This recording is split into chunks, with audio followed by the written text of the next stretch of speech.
জগন্নাথপুরের এই মাঠে, স্কুলের মাঠে আমি অনেকবার বক্তব্য দিয়েছি। রশিদুল চেয়ারম্যানের সাথে আমার পাশে থাকতো সে, তার কথা আমার বুক ফেটে যায়। আমি তার কথা বলতে পারি নাই। আমাকে বলেছিল যে তবে সাহেব, আপনারা রাজনীতি কার পিছনে করেন? আমাকে উপরে দেখায় ভালো, নিচে আমাকে দগ্ধ করেছে সৈয়দ মেহেদী আহমেদ রুমি। আপনারা তার পিছনে রাজনীতি করে সফল হবেন না। সে নিজের স্বার্থ ছাড়া কাউকে বোঝে না। আজকে তার কথা আমি হারে হারে মনে রেখেছি, তাই তার কাছ থেকে ফিরে এসেছি। আর ভালো লাগেনি। সত্য কথা সে বলে গিয়েছিল, তার বলার আগে সেই কথাটি আজও আমার স্মরণ আছে। তাই বলছি রশিদুর রহমানকে আজকে এই মাঠে আমি সনাতন থেকে স্মরণ করি।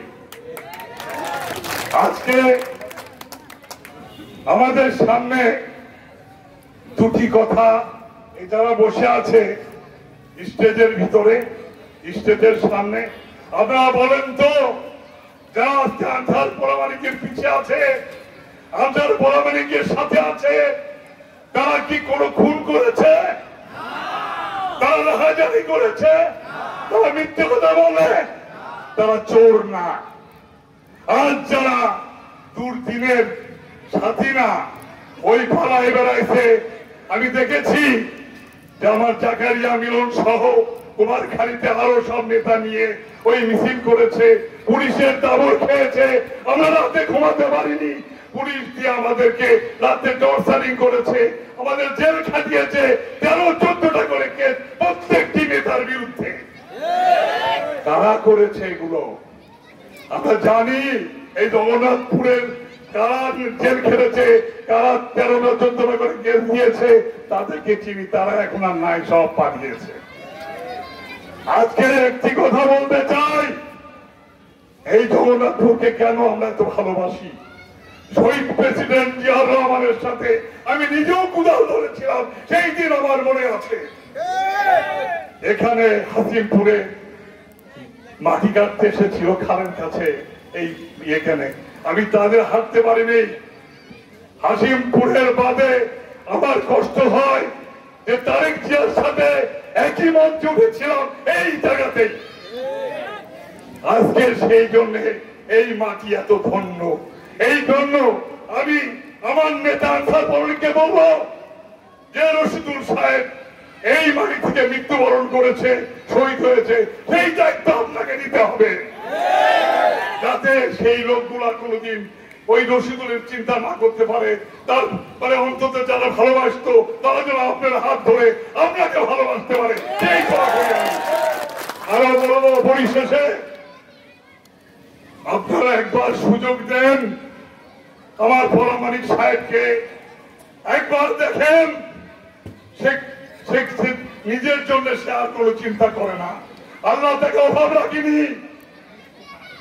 নেতা বিক্রি করার লোক সে না, আমার জানা মতে সে নেতা তৈরি করার লোক।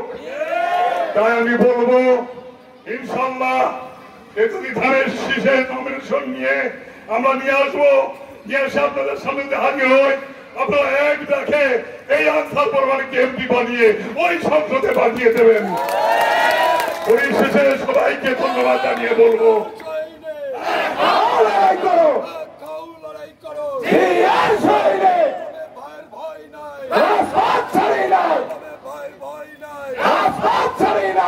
আরেকটি কথা বলবো। একটা ছোট্ট গল্প।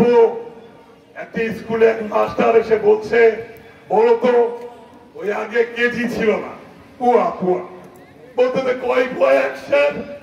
এক ছেলে রাত্রিতে বলতেছে যে পুয়ার মতো পুয়া হলে এক পুয়া একশন। আমাদের পরামানিক সাহেব এক পুয়া একশন। তার কোনো দিকে তার ত্রুটি নেই। সে কর্মী মেরে খায় না, যে মানুষের সাথে সন্ত্রাসী করে না, যে কেস দেয় না, মানুষকে সাহায্য করে। আজকে তার সামনে বলা ঠিক নয়। আমরা কুমারখালী শহরে দেখেছি যে তারা পুলিশের ভয়তে পালিয়ে বেরিয়েছে, তারা তার কাছে ছুটে গেছে। তাদেরকে জামিন করে নিয়ে আসছে, সেই লোকটি আজকে আপনাদের সামনে দুটি কথা বলবেন, আপনারা ধৈর্য সহকারে শুনবেন, এই বলে আমার বক্তব্য শেষ করছি। বাংলাদেশ জিন্দাবাদ, শহীদ জিয়া অমর হোক, খালেদা জিয়া জিন্দাবাদ। ধন্যবাদ।